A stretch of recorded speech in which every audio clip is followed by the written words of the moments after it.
Triangle एक हो गया, दो हो गया, यहाँ हम लोग को तीसरा कॉन्सेप्ट हो जाएगा, फिर हम लोग को चौथा कॉन्सेप्ट हो जाएगा। कॉन्सेप्ट है पहला जो आपका कॉन्सेप्ट है, पहला कि अगर ए वाले 90 डिग्री का है और ए वाले 30 डिग्री है तो दूसरा हो जाएगा 60 डिग्री। तो 30 60 90 पर हम आपको रेशियो बताए हैं, याद है। अगर यहाँ आप आ गए इस पर तब 45 45 पर आ जाएंगे कि अगर ये वाला 90 डिग्री है, यहाँ 90 डिग्री है, यहाँ 30 डिग्री, यहाँ 45 डिग्री है और यहाँ भी 45 डिग्री है, मतलब ये आइसोसेलेस राइट एंगल ट्रायंगल हो गया। कौन सा triangle? Isosceles right angle triangle. ये तीसरा जो आपका कॉन्सेप्ट है कि अगर ये है आपका सर खंभा है, खंभे है। अब यहाँ है जो आपको 30 डिग्री का कोण बनाया, यहाँ 30 डिग्री का कोण बना रहा है और यहाँ 60 डिग्री का कोण बना रहा है। जितने नजदीक में आइएगा एंगल का मान बढ़ेगा, जितना नजदीक में जाइएगा एंगल का मान क्या होगा? घटेगा। तीसरा।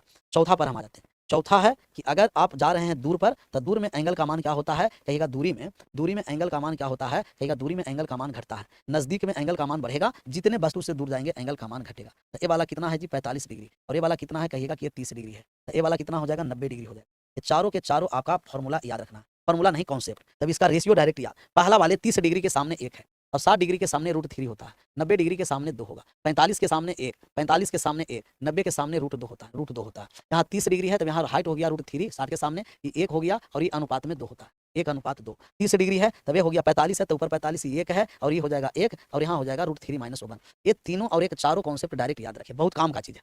3 और 1 कितना? 4।